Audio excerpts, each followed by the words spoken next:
The silent exit the Galactic Council. Hall was silent, not because the meeting had not started, but because something had happened that no one expected. The humans had just walked out. No warning, no speech, no drama. Ambassador Sarah Lynn of Earth stood up slowly during the meeting. She looked around at the sea of alien faces, her eyes calm but full of quiet sadness. She said nothing. She simply placed her translator on the table, turned her back, and walked out of the great hall, and every single human followed. Her technicians, scientists, ambassadors, even the janitor from the back row. They all left. The doors closed softly behind them. For a few seconds, no one in the chamber spoke. No one moved, and the silence turned to confusion. What just happened? Asked Counselor Virak of the Tilnari, blinking all four of his eyes. They left, whispered High Chairwoman Solix of the Ethery, a glowing blue being who usually showed no emotion. But now, even she looked shaken. Without a word? Scoffed General Krath. That's typical human arrogance. But deep down, even he felt something strange. Something missing. The humans had always been loud, emotional, creative, unpredictable, but they had also been brilliant. It was human doctors who had stopped the Cormex plague. It was human engineers who fixed the unstable jump gates near the Orion Shard. It was human soldiers who held the line during the siege of Tharnix. And now they were gone. In the following hours, nothing seemed different. Until things started to break. The main translation systems in the Council stopped updating. That was strange. Humans maintained the software. The galaxy's largest shipping network, Hyperloop Prime, went down. Its servers had human-built security. Now they were locked. Some thought it was coincidence, until the medical AI on Draven 3 refused to operate. It displayed a single message. Earth protocols missing. Human authorization required. The panic began. One by one, systems across the show. Galaxies stopped working. Things humans had quietly built and maintained gone. But worst of all were the disappearances. Entire Earth colonies were suddenly empty. Mars Base Delta? Abandoned. Europa Mining Station? Dark and cold. Even the Great Human Archive on New Geneva was wiped clean. No records. No voices. No goodbye. Just silence. A few brave leaders from other species tried to contact Earth. They sent ships. They sent messages. They begged for answers. But Earth was no longer answering. Satellites were offline. Earth's orbit was protected by something new, something massive and invisible. A cloaking shield? No one knew. One alien scout ship tried to get close. It never came back. Inside the council chamber, meetings turned into arguments. Why did they leave? Shouted one diplomat. We need their systems. We need their knowledge. They were too emotional anyway, growled another. Let them go. But others stayed quiet. Others remembered. They remembered how humans had come with hope. They wanted to share, to learn, to build friendships. But they had been mocked, called young, simple, weak, and now those same aliens realized how wrong they had been, because it wasn't human weapons that hurt the galaxy now. It was human absence. The galaxy had taken their kindness for granted. Now it was gone. 1 week later, on a quiet outpost near the edge of the Orion Belt, a small alien maintenance crew entered an old human research lab. It was dark, dusty. Only one message was written on the wall, not on a screen, not on a datapad, carved deep into the steel with human hands. We came in peace. You laughed. We served with heart. You ignored. We warned. You dismissed. Now we are silent. Let that silence teach you. The room went cold. One of the aliens took a step back and whispered, They didn't just leave. No, said another, staring at the wall. They erased themselves. Back at the council hall, silence filled the chamber once again. But this time, it was not peaceful, Dot. It was fear. Because when humans were present, the galaxy had problems, but also hope. And now, with them gone, only regret remained. A great disappearance. The galaxy had seen wars. It had survived black holes, supernova, and ancient alien threats, but it had never seen this. Humanity had disappeared. Not just from the council, not just from the capital planets. They had vanished from everywhere. Gone without a sound. Gone without a trace. Gone like they never existed. At first, the council believed it was only the diplomats who walked away. But then came the real shock. Earth had shut down. Every human colony, every research base, every communication relay silent. No distress calls, no power, no people. They weren't destroyed. They were simply empty. On the lush planet of Beltari Prime, a group of merchants waited for their human cargo partners. Nothing arrived. A Zeller captain scanned his communicator again and again. "Try Earth again," he said nervously. His assistant shook his head. No signal, no return pings. It's like Earth turned off the galaxy. In the Andric systems, pirate attacks were growing fast. The humans used to patrol those routes. Their black-armored security teams, with quick minds and sharp tactics, had kept the chaos away. Now, the pirates laughed. No more humans. They screamed while raiding ships. No one left to stop us. The stars were falling into darkness. And still, humanity said nothing. In the central knowledge vault on Viren 7, a team of alien scientists huddled around a glowing red screen. "What is that?" one asked. "An old human worm code," another replied. "It's shutting down the databanks.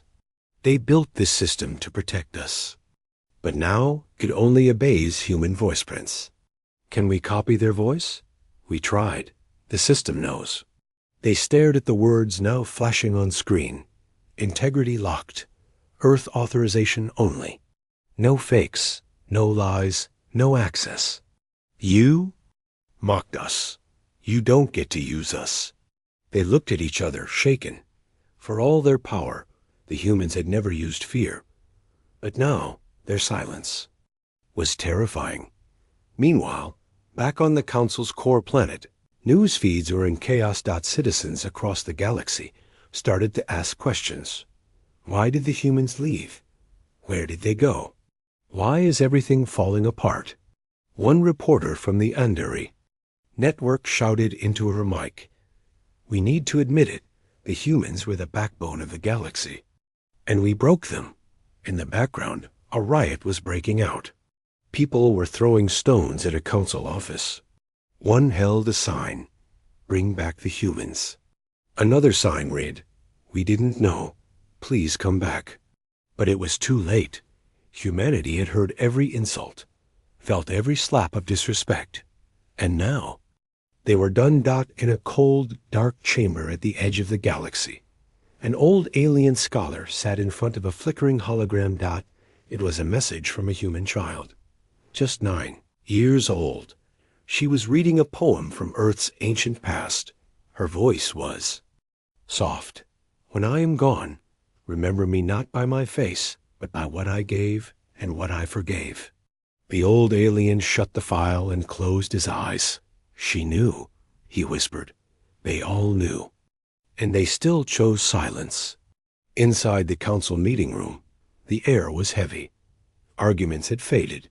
Now, only guilt remained. High Chairwoman Solix, who once mocked human emotion, stood up slowly. "I called them primitive," she admitted. "But they cured my son when our science failed." Ambassador Ruvok of the Aiktari nodded. "They saved my fleet during the asteroid storm. No questions asked, no payment needed." General Krath clenched his fists. "I told them they were too weak to matter. But they built the shield around my world during the war. One by one, the voices came forward. One by one, they remembered. Yet none of them had ever thanked the humans. Now there was no one to thank. Suddenly, the room went dark. A single screen lit up. A map of the galaxy. And slowly, red dots began to appear across the systems. First dozens. Then hundreds. Then thousands. What is this? Whispered a guard. The council's AI spoke. Human presence, 0. Human infrastructure, terminated. Human technology, self-locked. Message from Earth, none. The final line on the screen flickered slowly, one letter at a time. You didn't lose us. You pushed us away. On a distant moon, a young alien technician walked through the remains of an old human outpost. He found a note scratched onto a wall with a rusted tool. We gave you fire. You used it to burn us, so we walked away. Before we burned too. The technician froze. Then whispered, what have we done? Across the stars, the same feeling echoed. Fear. Regret. Shame. But above all, loneliness. Because now the galaxy realized something horrifying. Humans hadn't vanished. They had chosen to disappear, and there's nothing more dangerous than a powerful species that chooses silence. Regret echoes in the chamber. The Grand Council Hall no longer echoed with voices of pride, politics, or power. Now, it echoed with regret. The room was half lit. Security bots were offline. The large floating translator cube, once maintained by human engineers, flickered weakly. Council members sat in silence, staring at the massive empty seats once assigned to Earth. The human flag blue, white, and green still hung there. No one dared to touch it, not because of respect, but because of guilt. A deep, sharp guilt that burned in every alien heart. High Chairwoman Solix had not eaten in days. She sat alone in her chamber, watching old files videos she once ignored. Humans teaching alien children to read. Humans risking their lives to carry wounded from war zones. Humans cheering when alien athletes won games. She paused at one clip, a quiet, smiling human girl offering water to a Tharnic soldier. He had been wounded. The other alien troops were afraid to go near him, but the human child just walked up. Simple, brave, kind. Solix felt tears rise, something her species rarely experienced. We were blind, she whispered. We mocked their heart. But their heart was stronger than any weapon. In another sector, Ambassador Vuruk stood. In front of his people, his speech was short and honest. We treated the humans like tools. We laughed at their short lives, but in every moment, they gave us everything. Now, their absence is louder than their presence ever was. Inside a darkened chamber of the council, a group of surviving engineers worked quietly. They were trying to bypass the human tech systems. The room smelled of burnt circuits. We can't break the encryption, one said, frustrated.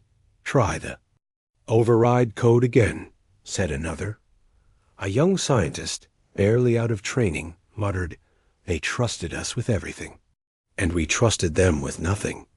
Then the mainframe spoke. It wasn't a voice. It was a recording, a human voice, soft but sharp. If you're hearing this, it means you chose power over partnership. We are not gods. We are not perfect. We only wanted to build something together. You broke that, so we built something else. Goodbye. The screen went black. No code. No trace. No reopening. Just that one last word. Goodbye. In the vast skies over Caltrax Prime. Thousands gathered. The skies turned blue, one of the many gifts humans gave the planet after cleansing its toxic atmosphere years ago. Now, those same skies felt empty. The governor of Caltrax held a moment of silence. Then he read a poem from old Earth literature. We gave them cold hands. They gave us warm homes. We gave them closed doors. They gave us open skies. He paused. We were the savages, he whispered. Not them. Deep in space, a small alien freighter received a signal. It was from a human buoy left floating in orbit. No weapons. No threats. Just music. Earth music. A piano melody. Simple. Soft. It played on repeat. Many who heard it wept, though they didn't know why. The sound felt like home, even for those who had never been to Earth. Back in the council chamber, Ambassador Croth, one of the loudest critics of humanity, stood and made a rare confession. I once called them soft, he said. I thought kindness was weakness. I thought emotion was a flaw. But now I see that it was our own emptiness, not theirs. He walked to the empty earth seat and placed a single flower on the table. It was a crystal bloom grown from seeds humans gave the galaxy. No words, he said. Only memory. Suddenly, the chamber's emergency alert sounded. Everyone stood. A new signal had appeared on long-range scanners. Unknown signature. No coms, no life signs. The symbol was unmistakable, though. A silent, pulsing emblem in the center, Earth. The message was only 4 words. We are still watching. Then it vanished. The room froze. Some aliens trembled. Some cried, and some finally understood. Humanity hadn't disappeared to punish them. They disappeared to protect themselves. From further pain. From further disrespect. From further betrayal. They had walked away not in anger, but in disappointment. And now the whole galaxy carried that weight. Not as enemies, but as children who had broken something precious and couldn't fix it. Not yet. On a quiet moon, a lone alien child found an old data pad. It played one last human message. We wanted peace. We wanted to belong. We stayed until it hurt, but now we're healing away from you. The child closed the message. Then looked up at the stars. Come back, she whispered. We're sorry. Rise of the void zone. Something strange was happening across the stars. Entire regions of space, once bright and full of life, were now silent. Dead. Unreachable. No signals. No ships. No warnings. These were not war zones. They were void zones. Massive patches of space sealed shut by something unseen. Something intelligent. And all of them shared one thing. They had once been human territory. At first, the council thought it was a technical issue. Maybe a black hole. Maybe dark matter storms. But then came the patterns. Void zones appeared only where humans had lived, worked, or built. Not one alien system was affected. Not one alien station was touched. Just the places that once held human breath. It wasn't nature. Was a message. On Station Seraph 9, near the old Earth colony of Epsilon Ridge, a team of alien explorers arrived. They wanted to study the first void zone. The space around them felt wrong. 2. Still. No gravity pull. No radiation. No debris. It was like the universe had skipped this place. They launched a drone into the zone. At first, it flew straight. Then vanished. No explosion. No signal. Gone, like it never existed. Pull back, whispered the captain. But it was too late. A voice came through the comms. Not loud. Not angry. Just calm. Human. This zone is protected. You may enter, but you will not leave. Panic hit the crew. They turned. Engines roared. But the stars outside were gone. Nothing but black. Until suddenly they were back. The ship had been pushed out, not destroyed, just rejected. Rejected. By something powerful. And very human. News spread fast. The council called an emergency session. What are these zones? Someone yelled. Why are they expanding? Another asked. But no one had answers. Only theories. Ethery scholars said the zones were part of a human last defense, something designed not to attack, but to isolate Dot, to lock away what humans had once touched, so no one could misuse it. Others whispered darker things, that the void zones were alive, that they listened, that they remembered Dot in one chamber. An old map of human expansion was laid out. Dots glowed red, each one a void zone dot. They were spreading dot one by one. Slow, but steady dot, then a chilling discovery. They were forming a circle, a massive ring across the galaxy. What's at the center? Asked an Itari technician. The answer came with a whisper. Earth. The Council grew desperate. They tried to break into a zone using plasma, drills and gravity rippers. Nothing worked. Instead, a beacon-activated dot, it sent one sentence to every device in the galaxy. Do not force what you did not respect. That same message appeared on school tablets, on battle cruisers, on home cooking bots. Everywhere. Even the stars seemed to pause. The galaxy listened. And the galaxy began to fear. Meanwhile, pirates and rogue states tried to claim human tech for profit. They entered abandoned labs. They took weapons, cores, AI, drives. For a moment, they thought they won, until their ships shut down, their coordinates erased, and their names vanished from records. As if the humans erased them from history itself. One survivor, found floating in an escape pod, was shaking. What happened? They asked him. He cried. They don't want revenge, he whispered. They want silence, and they know how to give it.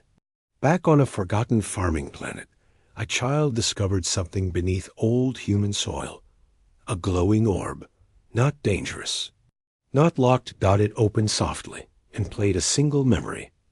A human father teaching an alien girl to ride a bicycle on soft orange hills. Both laughing, both free. The recording ended with a message. Not all who leave hate you. Some just need to protect themselves. Until you're ready to protect them, too. The girl looked up. And began to cry. In the chambers of the council, a vote was held. For the first time in history, the galaxy would create a monument, not to victory, not to war, but to loss. A memorial called The Silence We Caused.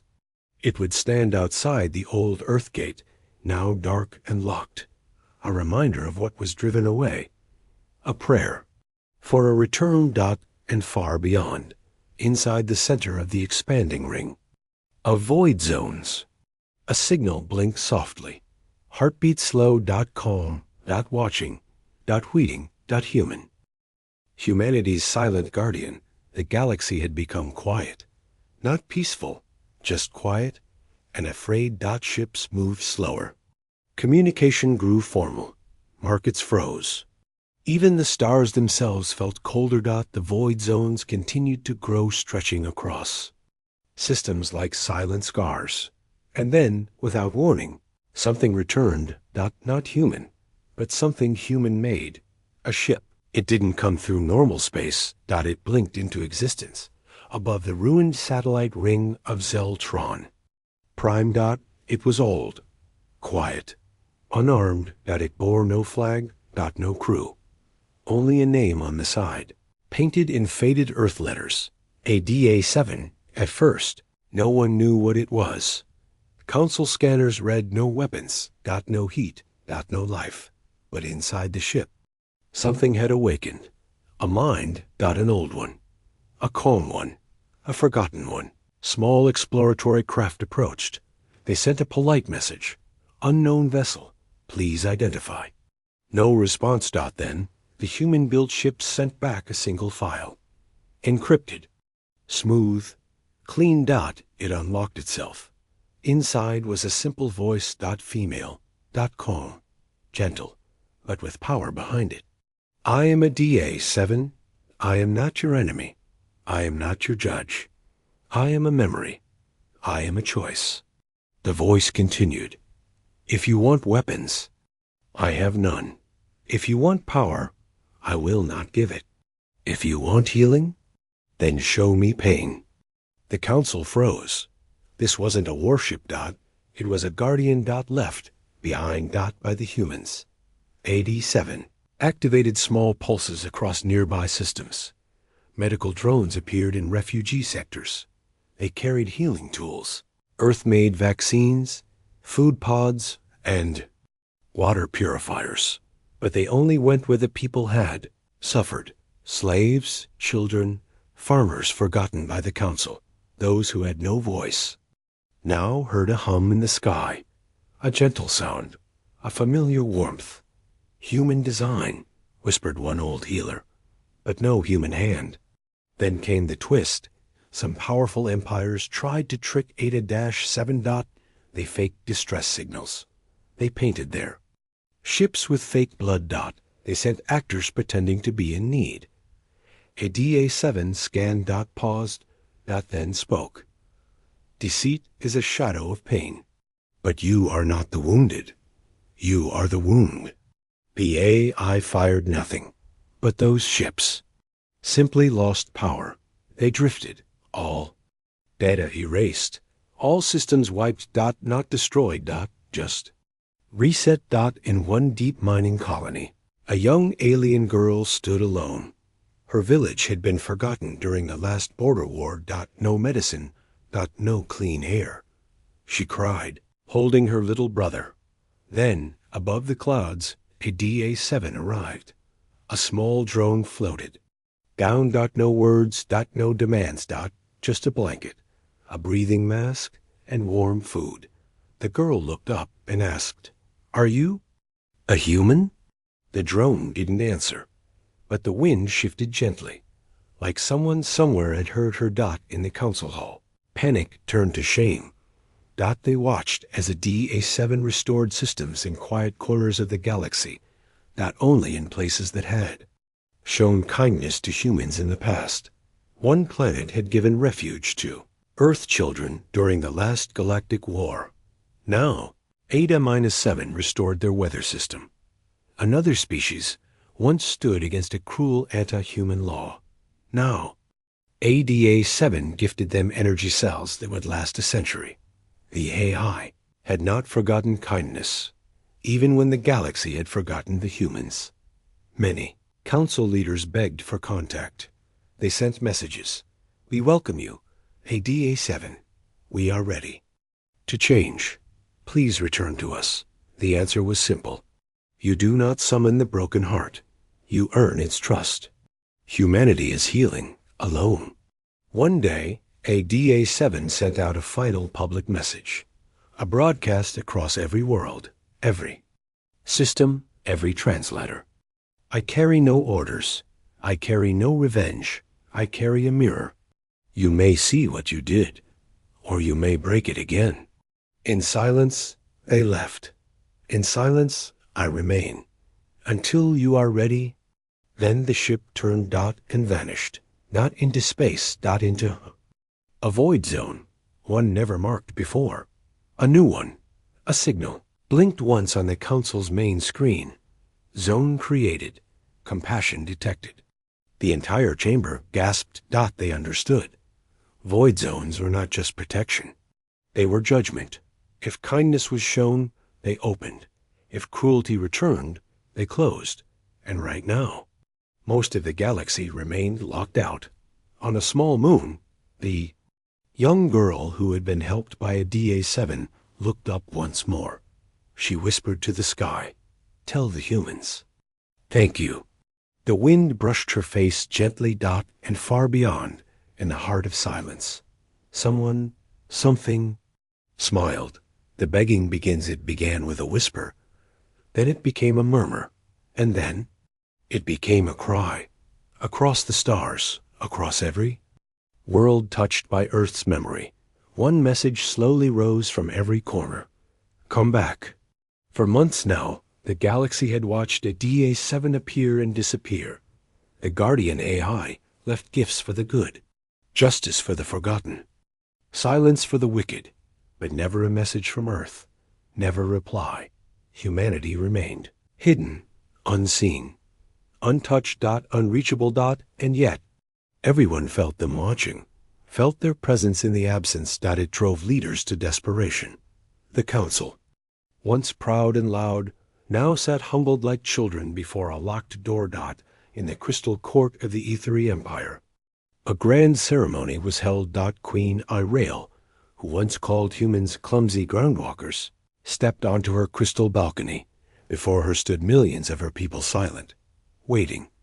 She held up a scroll, written by her own hand. "I apologize," she said softly. Her voice was carried by wind and wave, recorded and spread across systems. "We misjudged a people whose hearts were larger than their weapons. We mocked their warmth and feared their brilliance." She bowed her head low. "For every insult, I bow." The crowd bowed with her. And somewhere, deep in the clouds above, a small drone appeared. It flashed green. Then vanished on the desert planet of Talvik. The surviving veterans of the War of the Four Suns gathered. Most were old now. They remembered the day when their defenses collapsed and no help came.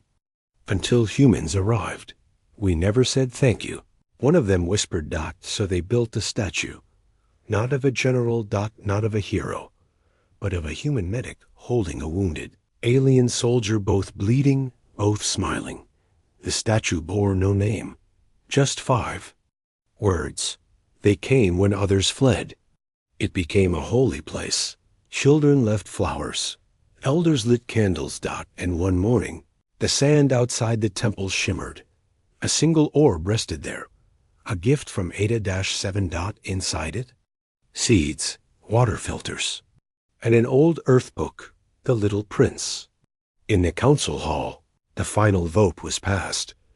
A decision made not with power but with sorrow. They broadcast a single, unified message into the void. No threats. No demands. Only words. To the humans who can hear us, we are sorry. We forgot your kindness. We punished your love. We mocked your dreams. Now we see, and we beg not for your return, but for your forgiveness.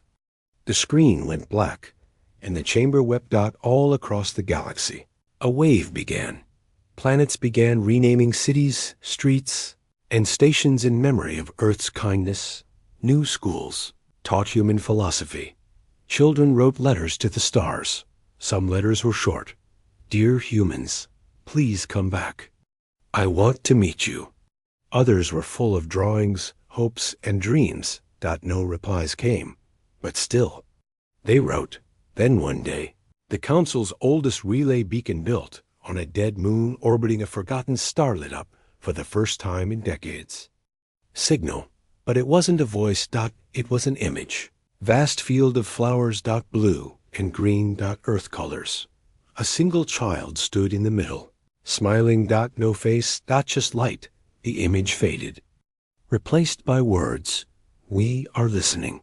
But watching is not the same as trusting. Healing takes time. You must show us who you are now, not who you were. Then the signal ended. In every classroom, in every palace, in every battle-worn street of the galaxy, a new lesson began.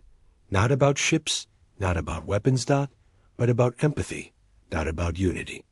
About humans, because even in their silence, humans had taught them something powerful. You cannot demand trust. You must earn it. In the farthest village on a frozen moon, a young alien boy looked up at the stars. His mother sat beside him, wrapping him in old cloth. Why did they leave? He asked. She didn't answer at first. Then softly, she said, "Because we forgot they had hearts." The boy stared at the sky. "Do you think they'll ever come back?" She closed her eyes. "Maybe, if we learn to carry their kindness, not just their tools." And far, far away, in a place no one could reach, human eyes watched, not with anger, not with fear, but with caution, and a small flickering hope. Because sometimes, even when the door is closed and the house is empty, the light inside still waits. When they finally returned, the galaxy had grown quieter than ever before. Not because of fear now, but because of waiting. It had been 12 years since the humans walked away. 12 long years of silence. 12 years of asking, are they watching? Of whispering, do they still remember? Of wondering, have we changed enough? And then it happened. Not with lights, not with thunder, but with the sound that once defined humanity's strength. A heartbeat, a signal began in the Chiron. Belt. It was soft, slow, like the steady drum of a living world. Boom, boom.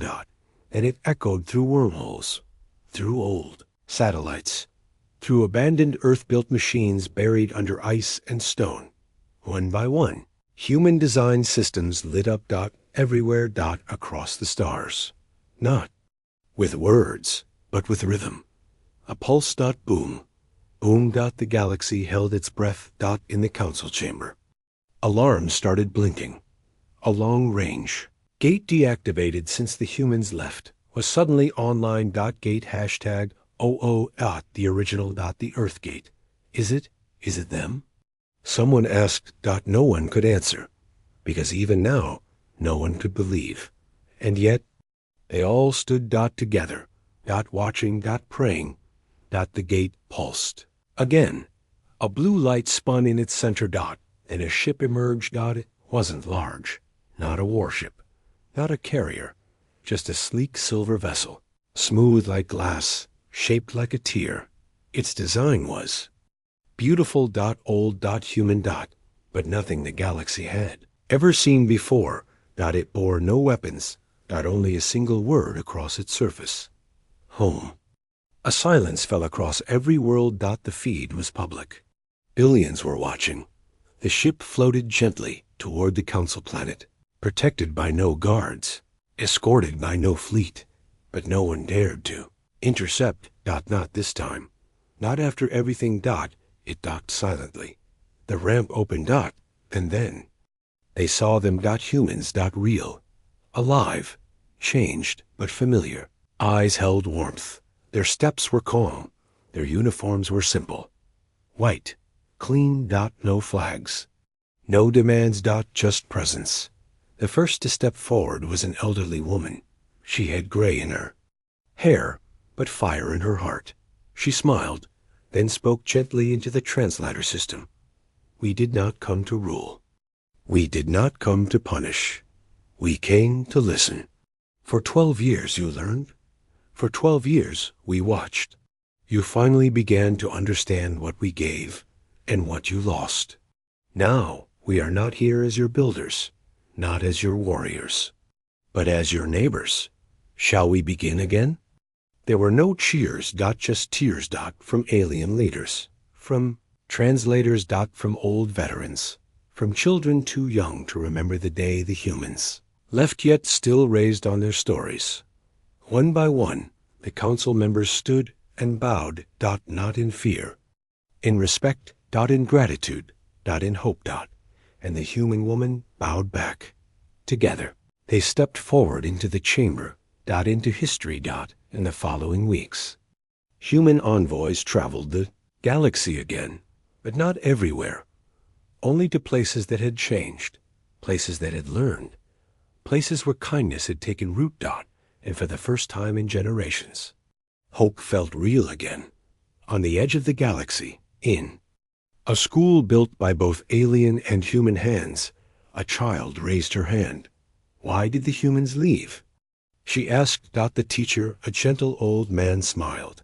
They left, he said, because we forgot their value. Why did they return?